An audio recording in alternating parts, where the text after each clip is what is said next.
Dar bázne Božej. Spoznaj cnosť, ktorá zmení tvoj život. John Bevere. Dodatok. Letmý pohľad na Božiu veľkosť. V histórii biblického Izraela Boh svojmu ľudu položil otázku, ktorá mala za cieľ prehlbiť ich bázeň pred ním. Ku komu ma chcete prirovnať, aby som mu bol podobný? Izaiáš 40:25. Domnievam sa, že ak by bol niekedy v histórii ten správny čas zobrať tieto otázky naozaj vážne, hlboko sa nad nimi zamyslieť a nie len ich tak hodiť za chrbát, je to práve v dnešnej dobe. Žijeme v čase, keď sme zo všetkých strán bombardovaní, aby sme zamerali svoju pozornosť na oslavu človeka. Na každom kroku sa stretávame s oceneniami vynikajúcich športovcov, nádhernými hollywoodskými hercami, nadanými hudobníkmi, obchodníkmi roka, charizmatickými lídrami a ďalšími dôležitými osobnosťami. Oslavujú ich v televízii, na sociálnych sieťach, v masmédiách a iných verejných platformách. To, čo možno na prvý pohľad vyzerá celkom nevinne, je vo svojej podstate veľmi nebezpečné. Všetko toto vyzdvihovanie človeka nám zastiera veľkosť Božej slávy a jeho majestátu. S Lisou sme zhruba pred 25 rokmi stáli pred neľahkou úlohou výchovy našich 4 synov. Prístup k informáciám nebol taký jednoduchý ako dnes, keď už máme k dispozícii rôzne mobilné aplikácie a sociálne siete od výmyslu sveta. Zistili sme, že naši synovia sa v určitom období až príliš zameriavali na istého profesionálneho basketbalistu. V tom čase bol najpopulárnejším športovcom Severnej Ameriky, mnohí si ho idealizovali a ani po niekoľkých desaťročiach nestratil na svojej sláve. Práve v tom období som slúžil na východnom pobreží Spojených štátov amerických. Spolu s rodinou sme boli ubytovaní na pobreží oceánu. Potom, čo sme strávili niekoľko hodín na pláži, sme sa vrátili na hotel. Naši chlapci sa vyšantili v silných vlnách oceánu, boli celí nadšení a uveličení z tohto mocného živlu. Práve som sa zhováral s 3 najstaršími synmi. Cez pootvorené sklenené dvere som prstom ukázal na vodnú hladinu a povedal: Chalani, to je fakt obrovský oceán, že? Jednohlasne zašvitorili. Áno, ocko. Pokračoval som. Voľným okom vidíme len zo pár kilometrov vodnej plochy, hoci sa rozprestiera na tisíckach kilometrov. S uterákmi ovinutými okolo tela prekvapene zvolali: Ó! No a pritom toto nie je vôbec ten najväčší svetový oceán. Tým je Tichý oceán. No a okrem nich máme ešte ďalšie 2. Ako sme tak cez potvorené dvere počúvali mohutné nárazy vln, synovia v tichom údive len prikývli. V čase nášho výjazdu boli zápasy NBA v plnom prúde. Novinári, ESPN a vlastne všetci vrátane našich detí a ich priateľov takmer bez prestávky rozoberali úspechy toho športovca. Boli ním načisto fascinovaní. Moji synovia napríklad obdivovali, ako v jednej ruke drží basketbalovú loptu. Vedel som, že pri plávaní v oceáne moji synovia prehltli nejakú tú vodu. Spýtal som sa ich: Chlapci, vedeli ste, že Boh odvážil všetku vodu sveta vo svojej ruke? Pozri Izaiáš 40:12. Ich tvármi prebehol neskrývaný údiv. Potom som sa im snažil jednoduchým jazykom opísať nielen veľkosť oceánu, ale aj jeho silu. Vysvetlil som im, že ak by 1,5-kilometrový meteorit spadol do Atlantického oceánu niekoľko 100 kilometrov od severoamerického mesta New York, vznikla by taká silná vlna, že by v momente zmiatla zo zemského povrchu mesta na celom východnom pobreží, oblasť Karibiku a dokonca aj veľkú časť juhoamerického pobrežia. Silné vlnobytie by spôsobilo katastrofu aj v mnohých európskych a afrických pobrežných mestách. Táto vlna by ani zďaleka nebola taká vysoká ako hĺbka Atlantiku. Spýtal som sa ich, čo by sa stalo s našou planétou, ak by ju zaplavili všetky oceány. Vidíte, chlapci, aj keď vody všetkých svetových morí a oceánov majú nepredstaviteľnú váhu, Boh ich zvážil vo svojej dlani.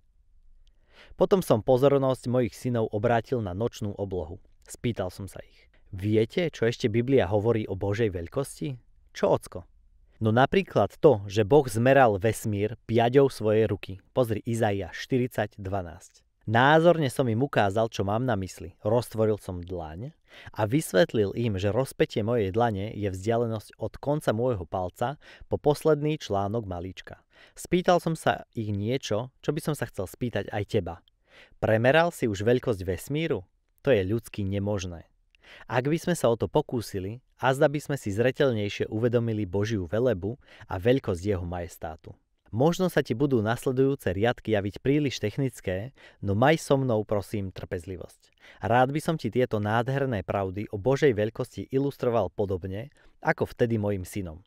Keď premýšľame nad faktami stvoreného sveta, vzbudzuje to v nás rešpekt pred veľkosťou nášho stvoriteľa. Písmo hovorí, nebesia rozprávajú o Božej sláve, obloha hlása dielo jeho rúk. Žalm 19:2. Podľa vedeckých výskumov jestvuje vo vesmíre miliardy galaxií, pričom každá z nich má okolo 100 miliónov hviezd. Ich veľkosť je v porovnaní so vzdialenosťami medzi nimi pomerne nepatrná. V jednej z týchto galaxií sa nachádza aj naše Slnko. Galaxia, v ktorej žijeme, je taká veľká, že keď sa pozeráš na nočnú oblohu, nevidíš celý vesmír, ale len akoby trpasličiu galaxiu. Trpasličia galaxia je malá galaxia zložená z niekoľkých miliárd hviezd, čo je malý počet v porovnaní s Mliečnou cestou, ktorá obsahuje 200 až 400 miliárd hviezd. Nevidíš dokonca ani celú Mliečnú cestu, ktorá je našou galaxiou, ale len jej časť. Väčšina hviezd, ktoré sa v nej nachádzajú, je príliš vzdialená, aby bola viditeľná voľným okom. Zamerajme sa teda len na hviezdy, ktoré sme na nočnej oblohe schopní pozorovať voľným okom. Najbližšia hviezda od planéty Zem okrem Slnka je vzdialená 4,3 svetelných rokov. Pre väčšinu z nás je to ako španielská dedina. Poďme si to vysvetliť. Vedci zistili, že svetlo sa pohybuje rýchlosťou približne 299 miliónov 792 458 metrov za sekundu. Áno, čítaš správne, za sekundu. To je miliarda 79 miliónov 252 848,8 km za hodinu. Lietadlo letí približnou rýchlosťou 800 km za hodinu. V porovnaní s tým je svetlo neporovnateľne rýchlejšie. Poďme si to teda dať do perspektívy. Predstav si, že letíš triskovým lietadlom na Slnko. Keď odlietam do Ázie, ktorá sa od Spojených štátov amerických nachádza na opačnom konci zemegule, trvá mi to približne 23 hodín. Ak by som tým istým lietadlom bez prestávky letel na Slnko, trvalo by mi to približne 21 rokov. Skús si predstaviť svoj život spred 21 rokov. No a povedzme, že by si po celý ten čas až dodnes sedel v lietadle. Dúfajme, že máš aspoň miesto pri okne. V prípade, že radšej cestuješ autom, mám pre teba zlú správu. To by nebolo možné. Trvalo by ti to približne 200 rokov, nerátajúc prestávky na tankovanie a odpočinok. Za akú dobu ale na Zem dorazí svetlo? Teraz sa drž. Je to len 8 minút a 20 sekúnd. Nechajme teraz Slnko slnkom a pozrime sa na našu najbližšiu hviezdu. Už sme si povedali, že sa nachádza vo vzdialenosti 4,3 svetelných rokov od našej planéty. Predstavme si taký imaginárny model Zeme, Slnka a najbližšej hviezdy. Čo sa týka veľkostného pomeru, tak Zem by mala veľkosť guľôčky koreňa a Slnko zas veľkosť kruhu s priemerom 20 cm. Podľa tejto mierky by bola vzdialenosť Zeme od Slnka približne 23 metrov, čo je štvrtina futbalového štadióna. Pamätaj si, že to vysokoprúdové lietadlo by túto vzdialenosť preletelo za viac ako 21 rokov. Ak je toto na našom imaginárnom modeli vzdialenosť Zeme od Slnka, vieš odhadnúť, ako ďaleko sa nachádza naša Zem vo veľkosti guľôčky koreňa od najbližšej hviezdy? Kilometer alebo 2? Úplne mimo. Naša najbližšia hviezda by sa na našej makete nachádzala približne 6500 km od našej guľôčky koreňa. Ak by sme naše zrnko korenia umiestnili do severoamerického mesta New York, tak by Slnko, na ktoré sme museli cestovať 21 rokov, bolo od nej vzdialené 23 metrov a naša najbližšia hviezda by sa nachádzala niekde za mestom Los Angeles, 1600 km uprostred Tichého oceánu. Lietadlom by sme tam doleteli za 51 miliárd rokov nepretržitého letu. Je to neuveriteľných 51 miliárd rokov. Len pre porovnanie, svetlo z tejto hviezdy dorazí na Zem len za 4,3 roka. Rozveďme si to ešte o niečo podrobnejšie. Väčšina voľným okom viditeľných hviezd je od nás vzdialená približne 100 až 1000 svetelných rokov. Môžeš pozorovať aj niektoré z hviezd, ktoré sú vzdialené až 4000 svetelných rokov.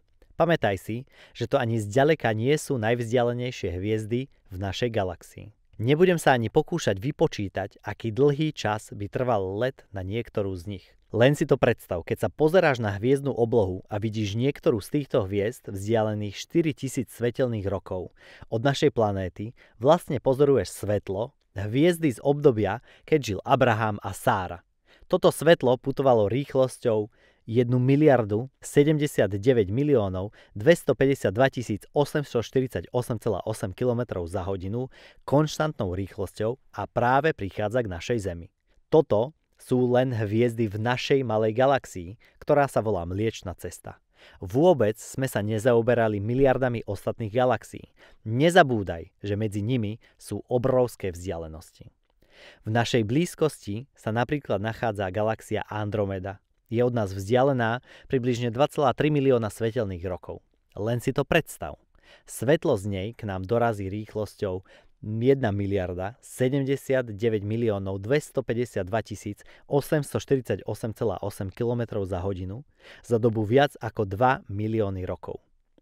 A to je pritom naša najbližšia galaxia. Jestvujú miliardy ďalších.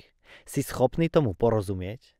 Alebo na viac už nemáš kapacitu? Znova si pripomeňme slová proroka Izaiáša, ktorý hovorí, že Boh premeral celý vesmír na piade svojej dlane. Šalamún tiež potvrdzuje velebu stvoriteľa.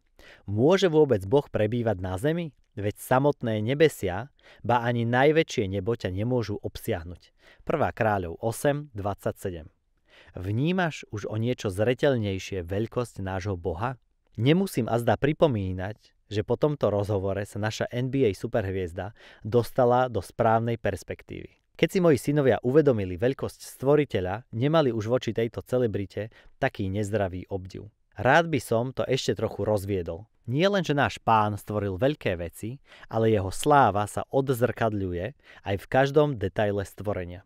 Vedecké výskumy, ktoré stáli milióny eur, skúmali fungovanie nášho stvoreného sveta. No aj tak odhalili len nepatrnú časť jeho dômyselnosti. Vedci majú stále nespočetne veľa nezodpovedaných otázok.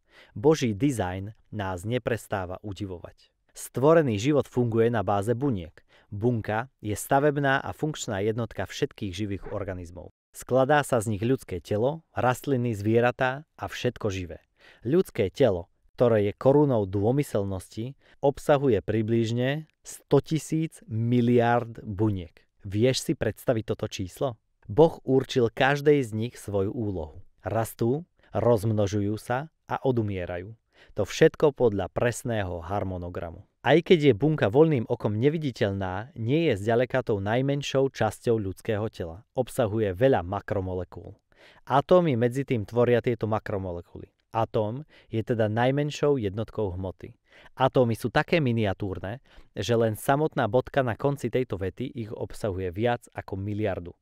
Nech už je atóm akokoľvek nepatrný, skladá sa prevažne z prázdneho miesta. Zvyšok tvoria protóny, neutróny a elektróny. Protóny a neutróny sú nahromadené v mikroskopickom a neobyčajne hustom jadre v centre atómu. Malé zväzky energie, nazývané aj elektróny, obiehajú okolo tohto jadra rýchlosťou svetla. To sú stavebné častice jadra, ktoré drží všetko pohromade. Odkiaľ berie atóm energiu? Aká sila drží energetické časti spolu? Vedci túto silu nazývajú elektromagnetické a nukleárne sily. Je to len pekne vyjadrené niečo, čomu vedci ešte dobre nerozumejú. No Boh už povedal. On je odblesk jeho slávy a obraz jeho podstaty a všetko udržuje svojim mocným slovom. Židom 1.3, Kološanom 1.17 hovorí: všetko v ňom povstalo a stojí. Len sa nad tým na chvíľu zamysli. Tento mocný stvoriteľ, ktorého neobsiahne ani celý vesmír, je náš Boh. Môže ho premerať svojou dlaňou a venuje nesmiernu pozornosť aj tomu najmenšiemu detailu na našej Zemi a životu, ktorý sa tu nachádza. Jeho dielo je také dômyselné, že aj po mnohých rokoch výskumov vedci nad ním nevychádzajú z údivu. Niet divu, že žalmista volá: keď hľadím na tvoje nebesia, dielo tvojich prstov, na mesiac a hviezdy, ktoré si upevnil, pýtam sa, čo je človek, že na neho pamätáš, a syn človeka, že sa ho ujímaš? Žalm 8, 4 až 5. Myslím, že to je výstižné zhrnutie. Možno žalmista vyjadruje myšlienky jedného z tých mocných serafov, ktorí obklopujú Boží trón. Tí premožení veľkosťou Božieho majestátu neprestajne volajú svätý. Videli Boha pri diele stvorenia a keď pozorovali stvorenie človeka, pravdepodobne nevychádzali z údivu. Čo to má znamenať? Prečo Boh venuje toľko pozornosti týmto nepatrným bytostiam na tak malej planéte? Môj rozhovor mojim synom pomohol v tom, aby príliš neoslavovali človeka, ale videli ho vo svetle mocného Boha. Uvedomili si, že v porovnaní s ním je všetko ostatné len nepatrným zrniečkom prachu. Dúfam, že tento dodatok v tom pomohol aj tebe. Zamysli sa teda v tomto svetle aj ty nad otázkou, ktorú Hospodin prostredníctvom proroka Izaiáša položil svojmu ľudu. Ku komu ma chcete prirovnať, aby som mu bol podobný? Izaiáš 40:25. Niet pochyb o tom, že na tému Božích zázrakov a dômyselnosti jeho stvorenia by bolo možné napísať množstvo kníh. To však nebolo môjim zámerom. Hlavným dôvodom pre napísanie tejto knihy bolo v tebe prebudiť údiv a úžas nad dielom jeho rúk, lebo ono zvestuje jeho velebu a majestát.